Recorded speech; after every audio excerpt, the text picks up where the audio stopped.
Good morning, students. I am Dr. Shravani Mukherjee, lecturer in Botany, Marwadi College. This is chapter 9. The name of the chapter is Strategies for Enhancement in Food Production, and lecture 51. Students, we are going through the plant breeding topic. In this lecture, we will study about mutation breeding.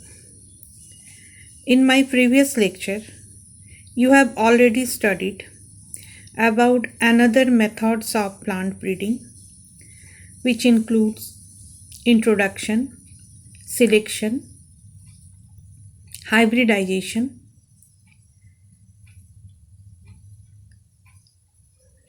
and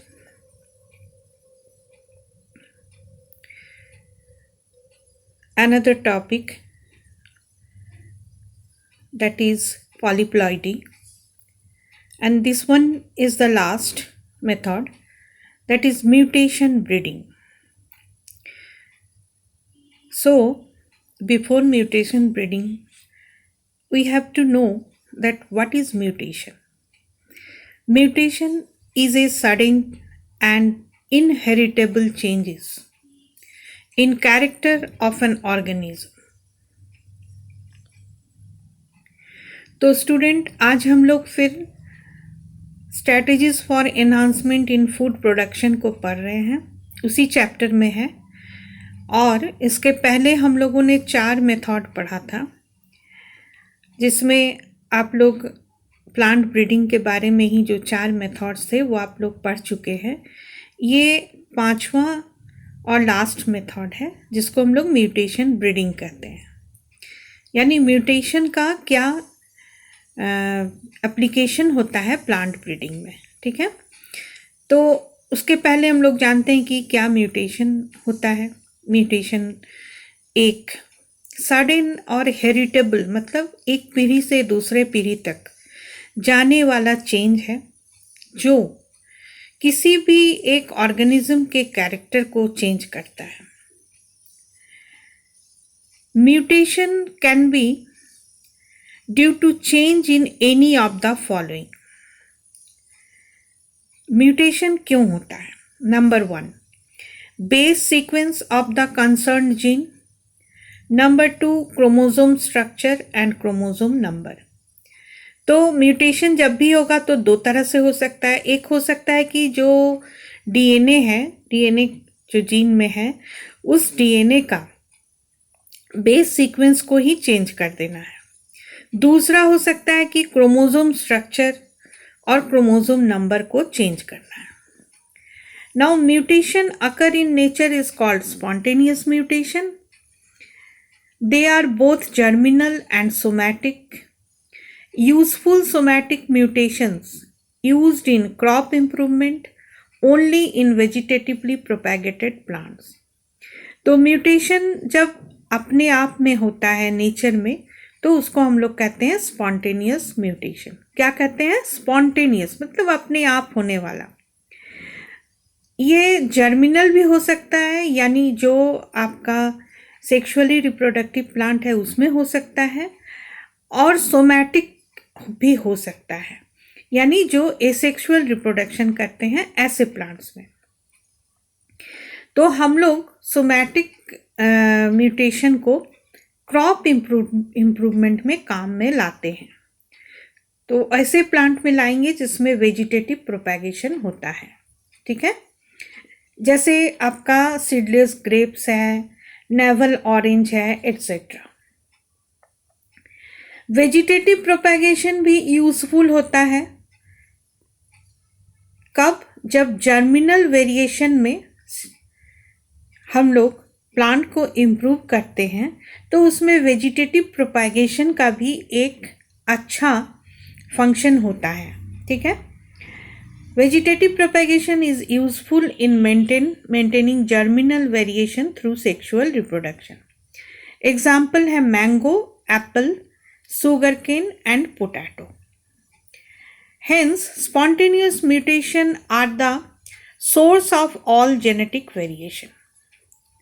तो जितने भी genetic variations हैं ये क्यों होते हैं? ये spontaneous mutation के चलते होते हैं. Rate of spontaneous mutation is increased by using certain agents called mutagens. जो नेचुरल म्यूटेशन हो रहा है, स्पॉन्टेनियस म्यूटेशन, अगर वो एक्चुअली वो नेचर में बहुत स्लो होता है स्टूडेंट्स, तो उसके रेट को बढ़ाने के लिए हम बाहर से कुछ एजेंट यूज़ करते हैं जिसको हम लोग कहते हैं mutagens.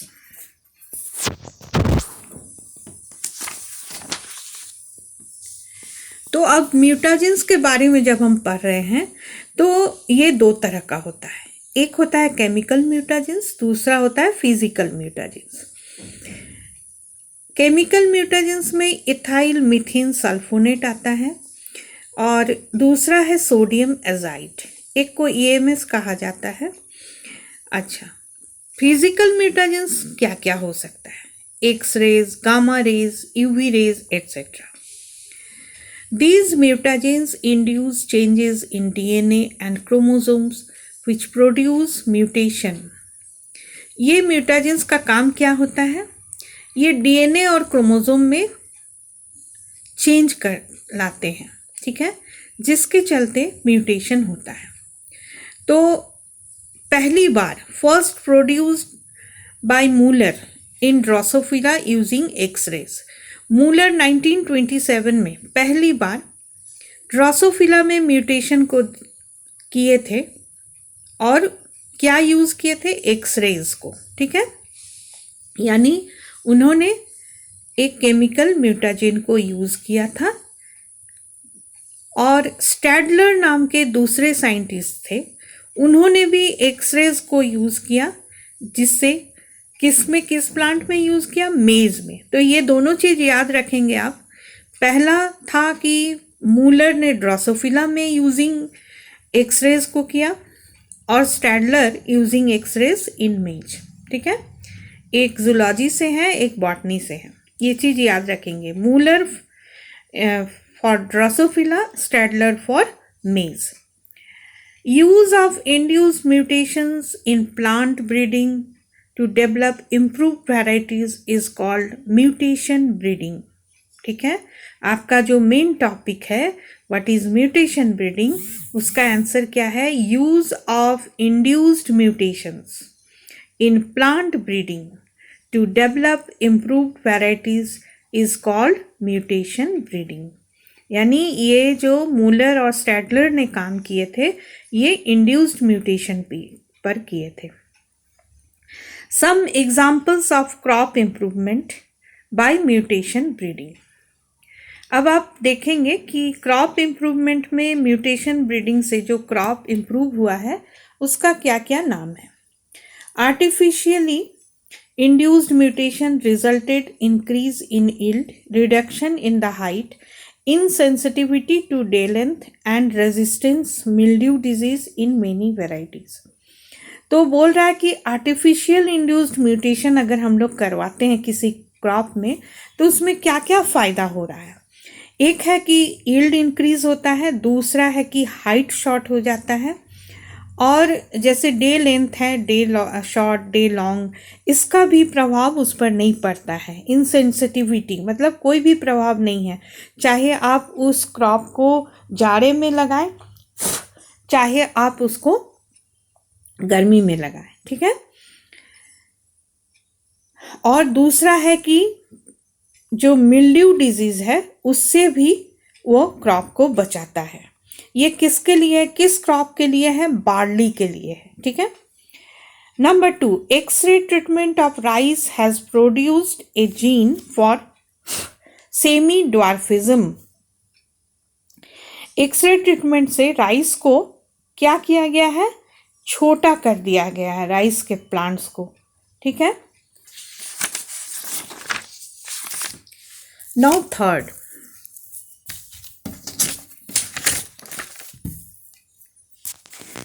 Mutation in red grand Sonara 64 and Larma Rajo 64A varieties of wheat resulted in the amber green color mutant Sonara and Pusa larma. देखिए दो वैरायटीज था वीट का जिनका कलर था रेड, ठीक है, मतलब जो गेहूं होते थे वो उनका जो आटा होता था वो थोड़ा सा रेडिश होता था। अभी आप आटा जो खाते हैं जनरली आप देखेंगे वो वाइटिश कलर का होता है, ठीक है। तो जो पहले होता था उसका नाम था सोनारा 64 और लार्मा राजो 64A। ये दोनों वैरायटीज़ के जो गेहूं होते थे वो रेडिश ग्रेन होते थे।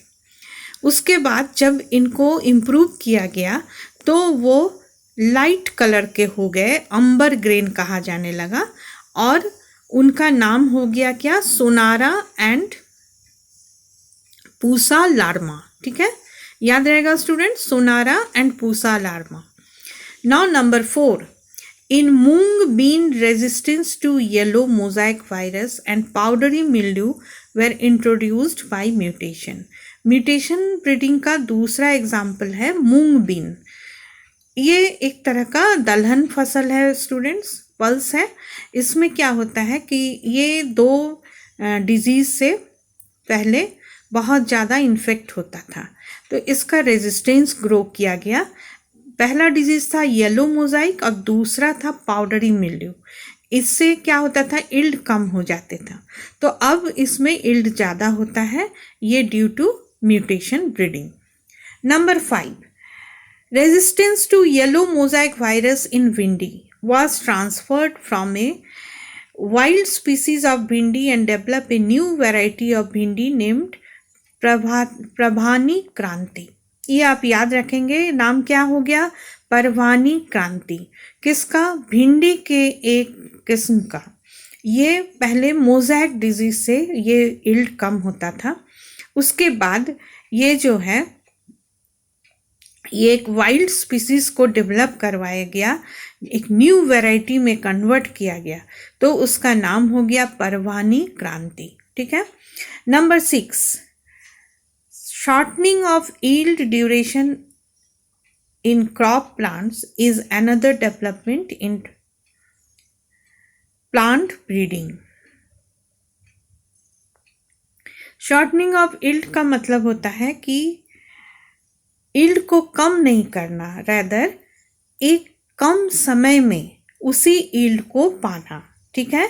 अगर किसी का जैसे शुगर केन का यहाँ पर है स्टूडेंट्स, पहले शुगर केन के पेड़ से यील्ड लेने में हमें 18 मंथ्स लगते थे, अब वो घट के 10 मंथ्स हो गया। फिर कैस्टर का भी 9 मंथ्स था, अब वो 4.5 मंथ्स हो गया। तो जो यील्ड ड्यूरेशन है उसको भी म्यूटेशन ब्रीडिंग से घटाया गया, ठीक है स्टूडेंट्स। तो इतना हम लोग म्यूटेशन ब्रीडिंग का एप्लीकेशन देखे, व्हाट इज़ म्यूटेशन ब्रीडिंग और म्यूटेशन ब्रीडिंग में किस तरह से हम लोग केमिकल म्यूटाजेंस को यूज़ करते हैं, फिजिकल म्यूटाजेंस को यूज़ करते हैं, किसने पहली बार किया था, ये सारा आप पढ़ लेंगे और इसको थोड़ा सा याद कर लेंगे, लिख के याद करेंगे। और ये जितने भी अभी आपने वैरायटीज़ पढ़े, जिस भी प्लांट्स का वैरायटीज़, फ्रूट्स का, सीरियल्स का, उसके बाद पल्सेस का, वेजिटेबल्स का, ये सारे वैरायटी आप लिख लिख के याद कर लेंगे, ठीक है स्टूडेंट। Okay, thank you.